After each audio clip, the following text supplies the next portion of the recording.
आज का दिन हमारा यहाँ से अलविदा लेने का है, तो हम जा रहे हैं बस से। आपको दिखाते हैं क्या सफर रहता है। ये है खाउसंग रोड, जिसका रात का नज़ारा अलग होता है। तो भैया फाइनली हमें करने पड़ गई है टैक्सी। के सामने है वैट रिफंड का काउंटर। ये चीज़ अच्छी है। 4:10 की बोर्डिंग है, 4 बज चुके हैं, यानी काफ़ी ज़्यादा भीड़ थी भाई। 17,100 ओके। तो फाइनली भैया दिल्ली आ चुके हैं। बहुत सारे लोग मुझसे पूछे थे बैंकॉक जाना चाहिए, कितने का पैकेज है, क्या खर्चा आता है। तो ऑन एन एवरेज अगर आप थाईलैंड का प्लान कर रहे हो, अब नया ट्रिप स्टार्ट हो चुका है। इस वक्त मैं कजाकिस्तान के अंदर और यहाँ से क्रॉस करके जाऊँगा कजाकिस्तान से रशिया। जैसे ही पता भैया हम घूम रहे हैं थाईलैंड, और अब आ चुका है टाइम थाईलैंड को अलविदा करने का। तो hello guys, welcome again to my next vlog, और आप लोगों का स्वागत है भैया एक और व्लॉग में। खूबसूरत दिन, कल इतनी ज़्यादा बारिश हुई है यहाँ पे, पूछो मत। और यहाँ देख लो एकदम सूखा पड़ा है। और यही हमारा इंडिया होता तो भैया तैर रहे होते, बच्चे बोट चला रहे होते नालियों में, भैया क्या क्या हाल कीचड़ होता है। बाकी फिलहाल यार आज का दिन हमारा यहाँ से अलविदा लेने का है, और आज हम वापसी जा रहे हैं अपने इंडिया। तो हम जा रहे हैं बस से। आपको दिखाते हैं क्या सफ़र रहता है। एयरपोर्ट से फ्लाइट मेरी 5 बजे की है। चंद्र भैया जो हमारे साथ उनकी फ़्लाइट 10 बजे की है। दोनों अलग अलग जगह जा रहे हैं। वो अपने गाँव जा रहे हैं बिहार, और हम जा रहे हैं अपने गाँव दिल्ली। तो चलो बने रहिएगा। अभी धूप पता नहीं चलता है यहाँ, कभी बारिश कभी धूप, कुछ भी हो जाता है। तो निकलते हैं बस। ये हॉस्टल की बात की जाए तो भैया खाउसंग में पड़ता है, सस्ता तो ज़रूर है पर फैसिलिटीज़ नहीं है। तो मैं प्रेफर नहीं करूँगा पैसे के चक्कर में ना टाइम मत ख़राब करना। बस कोई अच्छी प्रॉपर्टी ले लेना, थोड़ा बहुत 19-20 का फ़र्क पड़ेगा। आसपास और भी बहुत सारी प्रॉपर्टीज है, देख लेना है अगर खाउसंग रुकना है। उसके अलावा 3 ऑप्शन आपको दोबारा बता रहा हूँ, सुखमित, प्रतुनम और खाउसंग। आप देख लेना आपको कहाँ रुकना है। नाइट लाइफ के लिए सुखमित रुक लेना, सोई 6 में नाना प्लाजा के आसपास, मज़ा आ जाएगा। उसके अलावा अगर इंडियन फूड्स वगैरह पसंद है तो भैया आप रुक सकते हो प्रतुनम, इंदिरा स्क्वायर के पास। बाकी अगर आपको सस्ते में रुकना है तो खाउसंग सबसे सस्ता पड़ता है। चलिए बने रहिएगा, निकलते हैं यहाँ से। थोड़ा सामान थोड़ा ज़्यादा हो गया हमारे पास, और भाई शॉपिंग वॉपिंग थोड़ा ज़्यादा हो गई है। तो बैंकॉक वैसे भी शॉपिंग के लिए बहुत ज़्यादा मशहूर है। अगर आपने मेरा ब्लॉग देखा होगा शॉपिंग वाला, भैया आपको ऑलमोस्ट जितने फेमस मॉल हैं यहाँ के सारे आपको दिखाए हैं। मज़ेदार है शॉपिंग के लिए, और खासकर लेडीज़ के लिए। नहीं चेक करा तो यार चेक कर लेना, आपको पता चल जाएगा कहाँ घूमना चाहिए और कहाँ पे आपको सस्ता मिल सकता है। और एक लड़का नया मिला है हमें, ये भी भाई ट्रैवल कर रहा है। चैनल का लिंक भैया के शेयर कर देंगे। ओ भाई बात तो कर ले, तो चैनल को पहले प्रमोट करने लग गया। तो भाई ये राहुल है, और ये गाजियाबाद से, और अभी यूट्यूब स्टार्ट करा है इसने। तो ये भी वापसी जा रहा है, अब यहाँ से निकल के जा रहा है। कहाँ जा रहा है? लॉस जा रहा है ये। और देख लेना, अभी वैसे वीडियोस अभी से बनानी शुरू करी है, चेक करना, कमेंट करके पूछ लेना भैया क्या है हालचाल। चैनल का नाम क्या है भाई? कुन्नू वर्मा। चलो भाई हम जा रहे हैं बस से, टैक्सी भी ले सकते हैं। इस वाली स्ट्रीट को हम आज ही देख रहे हैं यार, काफ़ी खूबसूरत स्ट्रीट है। एक चीज़ नोटिस करना कि यहाँ पे ना गाड़ियाँ एक तो सब लाइन में चल रही हैं, हॉर्न कोई नहीं मारता है। और देखो बहुत ज़्यादा बैंकॉक में जाम रहता है, इसीलिए मैं आपको दोबारा प्रेफर करूँगा। बोल रहा हूँ हॉर्न कोई नहीं मारता, ये हॉर्न मार के दिखा रहा है, शर्म नहीं आती। वाला वीडियो में झूठा ठहरा दिया है। ये है खाउसंग रोड, जिसका रात का नज़ारा अलग होता है। और ये जो टुक टुक है ये लूटते हैं। टैक्सी में आप बार्गेनिंग कर लेना, और ग्रैब का जो भी प्राइस आ रहा हो ना उससे बार्गेनिंग कर लेना। बाकी तो भाई 7-11 आपको हर जगह मिल जाएगा, और इंडिया की रॉयल एनफील्ड भी दिख जाएगी। काफ़ी मज़ा आया, ऑलमोस्ट 15 दिन से हम यहाँ थे। आपको भी उम्मीद करता हूँ मज़ा आया होगा। तो भैया फाइनली हमें करने पड़ गई है टैक्सी, क्योंकि जैसे कि पता भैया बस का वेट कर रहे थे। हालत आज पता नहीं क्या दिक्कत है, इतनी गर्मी, इतना पसीना आ रहा है भाई, बुरे हाल हो गए। ऑलमोस्ट पौना घंटा हो गया था बैठे बैठे, और शायद बस आ भी जाती, पर ऑलरेडी ना लेट भी हो रहे थे यार। जाने में ऑलमोस्ट 1 घंटा लगने वाला है। तो वहाँ जाके चेक इन वैकिन का चक्कर भी होता है। हमें 1:15 बज चुका था यहाँ पे।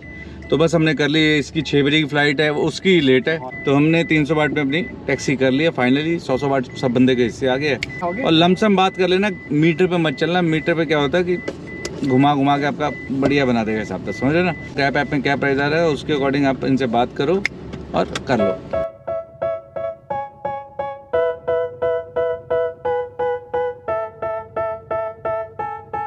और यहाँ पे ना गाड़ियाँ ऑलमोस्ट सारी 125-150 की स्पीड पे चलती हैं, कोई चलान नहीं है यहाँ पे। यहाँ पे बहुत सारी ना वो भी हैं, गए नहीं एक्चुअली में, रूफटॉप कैफे हैं बहुत सारे अच्छे, मतलब क्राउड भी बहुत ज़बरदस्त रहता है। ऑल ओवर थाईलैंड में तो बहुत कुछ है ही है, बैंकॉक में देखने के लिए बहुत कुछ है। आपको यहाँ पे ना ज़्यादा टाइम स्पेंड करना चाहिए, घूमने के लिए टाइम चाहिए, शॉपिंग के लिए टाइम चाहिए, और ट्रैफिक बहुत आता है, इसके लिए भी टाइम लगता है भाई। So get a good job, don't slack off. Wake up every morning, make a good impression on your boss. Don't do anything that I wouldn't do. Always departure ऊपर से रहता है और अराइवल रहता है नीचे से।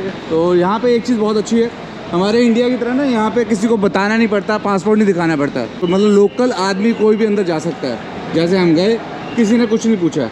स्वर्ण भूमि एयरपोर्ट काफ़ी बड़ा देख रहे हो, जैसे कि सच बताऊं तो हमारे इंदिरा गांधी एयरपोर्ट से छोटा लग रहा है। तो चलिए भाई बोर्डिंग कराने का टाइम आ गया। ये सामने है वैट रिफंड का काउंटर। ये चीज़ अच्छी है, यहाँ पे बाहर की तरफ ही है भाई। और लास्ट टाइम जब मैं दुबई गया था ना, दुबई से जब मैंने वैट रिफंड कराने के लिए जब अंदर गया, कोई बाहर नहीं था, बाहर था शायद, मेरे को ध्यान नहीं दिया। अंदर की तरफ गया तो भाई साहब वो कह रहे सामान दिखाओ, और सामान क्या बोलूँ भैया, पैक करके तो उन्होंने बैग के अंदर जमा करा चुका था, तो भैया उसका मुझे वैट ही नहीं मिला था रिफंड। पर यहाँ पे अगर आप कोई महंगी चीज़ खरीदते हो जैसे इलेक्ट्रॉनिक्स वगैरह जिसके ऊपर टैक्स लगा है, तो यहाँ आपको उसका टैक्स वापसी मिल जाएगा, रिफंड मिल जाएगा।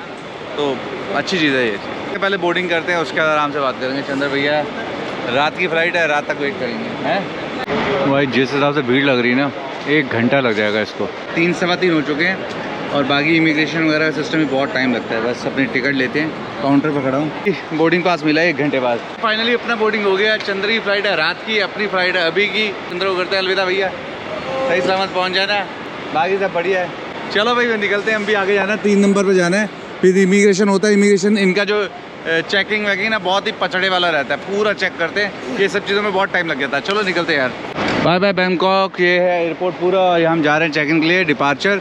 और यहाँ फिर आगे शायद रिकॉर्डिंग बंद होगी। बहुत लंबी लंबी लाइनें यार। तो भैया सामान को चेक करके देख रहे थे। एक्चुअली में क्या, पावर बैंक मैंने अब देखा है 32,000 mAh तक अलाउ है, पर 160 एम्पायर वाला। तो फाइनली भैया अपना इमिग्रेशन वगैरह सब कुछ निपट गया और अपना सामान समून लेके हम आ गए अंदर।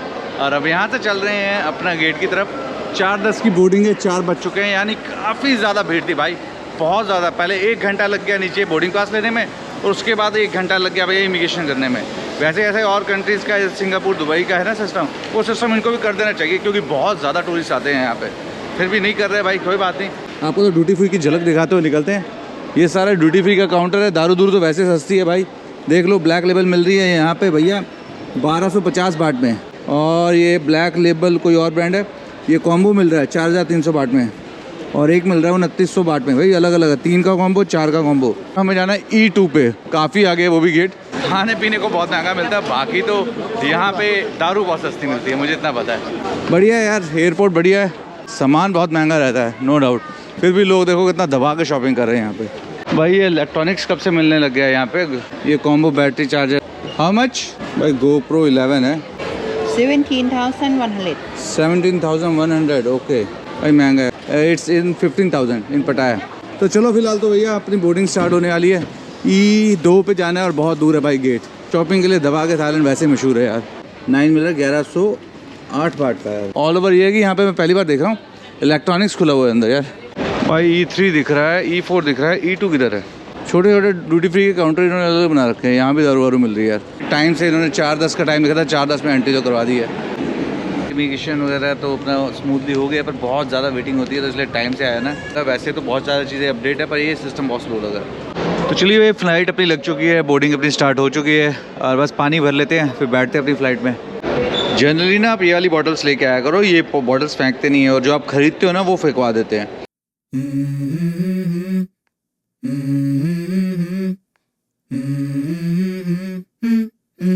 Let's go. A few moments later, I wake up to a little bit of drool on my pillow, feel like it's gonna be a bad day. तो भैया फाइनली लैंड कर गए हम दिल्ली में, और सही सलामत। मतलब लास्ट टाइम पे ना फ्लाइट ने पता नहीं इतनी जोर से झटका दिया ना। चलो मेरे ख्याल से ये ना हम T2 पे आए हैं, T3 पे नहीं आए। जनरली T3 पे आते हैं, T3 पे ही आए हैं। इमिग्रेशन क्लियर करते हैं, लगेज लेते हैं, फिर करते हैं बात। जनरली भी कई बार होता है हम ऊपर से आते हैं, पर ये जो है ना बहुत ही प्यारा लगता है यार। भाई ये है दिल्ली का ड्यूटी फ्री। दारू तो अपने को लेनी नहीं है। JD का कॉम्बो मिल रहा है 5,380 का, इससे सस्ता वहाँ मिल रहा था यार।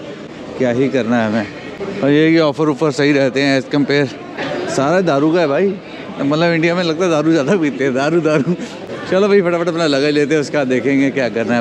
तो फाइनली भैया दिल्ली आ चुके हैं, लगेज लेने लगे हैं, और यहाँ से हम जाएंगे मेट्रो से। बेस्ट है यार, क्योंकि भैया टैक्सी टुक्सी करना तो बेवकूफ़ी है यहाँ पे, और ऐसे भी सिंगल हूँ मैं। और हम जा रहे हैं मेट्रो पकड़ने, और अगला सफ़र बहुत जल्दी शुरू होगा।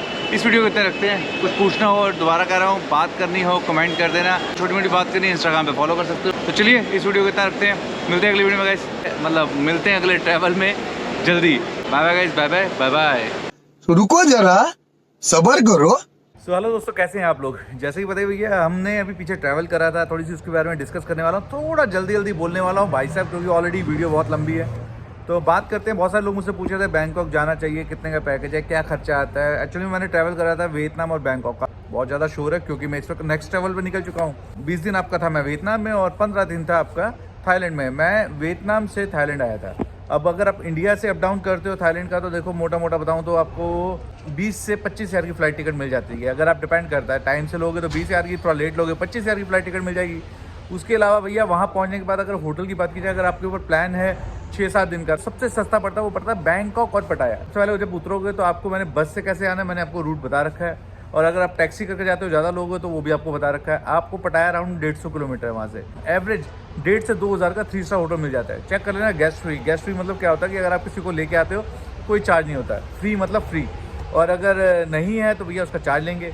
और बाकी सारी डिटेल नाइट लाइफ वगैरह मैंने ऑलरेडी आपको दिखाई है। वहाँ पे वॉकिंग स्ट्रीट वगैरह सब कुछ है, बीच के ऊपर सब कुछ होता है, क्लब्स है, डिस्कोज हैं, जिसको आप क्लब में जाओ सेटिंग वेटिंग करके ले आओ भैया, जैसे आपके ऊपर है।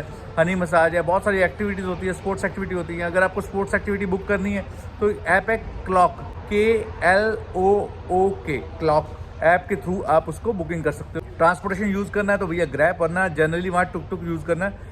जाते ही सिम अगर लेनी हो तो सिम भैया मैं कहूँगा 7-Eleven से ले लेना। 7-Eleven से सस्ती सिम मिल जाती है, मैंने ली थी 49 बाट की, वरना आपको 500-600 बाट से कम सिम नहीं मिलेगी। जिसको रिचार्ज कराना हो करा लेना, बेसिक इंटरनेट तो आपका चल ही जाएगा भाई साहब।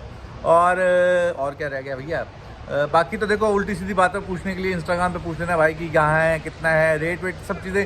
देखो मैंने व्लॉग बनाया है, पूरी डिटेल आपको शेयर करी है। बाकी देखो घूमना फिरना आपके ऊपर है। ऑन एन एवरेज मान के लो 20 से 25 हज़ार की फ़्लाइट टिकट है। वीज़ा ऑन अराइवल है। वीज़ा ऑन अराइवल में अगर आपसे रिटर्न टिकट मांगेंगे तो आप 200 बाट एक्स्ट्रा दे देना। वो मेरा पहला ब्लॉग चेक कर लो, आपको समझ आ जाएगा। 25 हज़ार की टिकट, 5 हज़ार का वीज़ा हो गया। उसके अलावा आपका रहना मान के चलो, अगर आप 6-7 दिन का 2,000 की एवरेज के हिसाब से रहते हो, 2 लोगों की बात कर रहा हूँ, तो 5 रातों के लिए 10,000 रुपये का रूम होगा। एक बंदे को 5 हज़ार का पड़ जाएगा। ट्रांसपोर्टेशन साइट सीन अगर आप करते हो तो वो भी पड़ जाएंगे 5-7 हज़ार रुपये के। खाना वाना मिला के ब्रेकफास्ट आप इंक्लूड वाला लेना रूम, और ऑन एन एवरेज आपको 40 से 45 हज़ार रुपये कॉस्ट खा जाएगा आपको बैंकॉक पटाया। ठीक है मेरे भाई, अगर आप इसको कंजूसी करके चलोगे तो सस्ता होटल ले लोगे, थोड़ा सा और ज़्यादा रह लोगे, समझ रहे हो। और ऊपर का खर्चा जो ऊपर का खर्चा होता है, फुकट करा भी जाना है उसका खर्चा अलग आता है। अगर आपको और जगह पर जाना है उसका खर्चा अलग आता है, क्योंकि उसकी फ़्लाइटें भी महंगी आती हैं। और इसका वीज़ा ऑन अराइवल है। वियतनाम का वीज़ा ई वीज़ा होता है, बहुत सिंपल तरीका होता है, एक सिस्टम है। किसी की गूगल पर वीडियो खोल लेना, पर एक चीज़ ध्यान रखना है, उस पर सबसे बहुत ज़रूरी चीज़ है जिस सिटी से, जैसे मान लो मैं वियतनाम में हो ची मिन्ह में घुस रहा हूँ और निकल रहा हूँ हनोई से, तो मेंशन कर लेना वीज़ा में, वरना दिक्कत हो जाएगी। ये बहुत ज़रूरी चीज़ है, तो ये चीज़ ध्यान रखना। बहुत ईजिली मिल जाता है और आपको फ़्लाइट टिकट बड़ी सस्ती मिल जाती है, तो आप यहाँ का भी प्लान कर सकते हो। ऑल ओवर ये समझ लो कि भैया मेरे खर्चे पे मत जाना, क्योंकि देखो हमारा 35 दिन का ट्रिप था और बहुत ऊपर नीचे खर्चे हुए हो जाते हैं। तो ऑन एन एवरेज अगर आप थाईलैंड का प्लान कर रहे हो 40 से 45 हज़ार, यानी मोटा मोटा 50 हज़ार का खर्चा ये मान के चलो। और आपको शो मनी भी होती है, शो मनी अराउंड आपकी जेब में कम से कम 10,000 बाट एक बंदे को अगर शो करना पड़ जाए तो होना चाहिए मिनिमम, ये ध्यान रखना। तो बाकी सब डिटेल सब ओके है भैया, ओके रहा मेरे ख्याल से। ब्लॉग से आपने बहुत प्यार दिया है।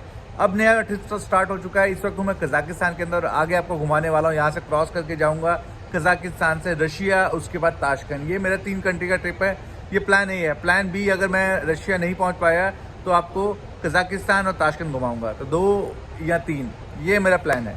बाकी ऑल ओवर आपका प्यार, जैसे आपने मेरी बैंकॉक की वीडियो दिया है वैसे ही आप अपना रशिया की वीडियो को देना। फिलहाल मैं खड़ा हूँ बस स्टैंड पे, क्योंकि यहाँ से बस पकड़ के जा रहा हूँ। कहाँ पे वो मेरे ब्लॉग्स में पता चलेगा।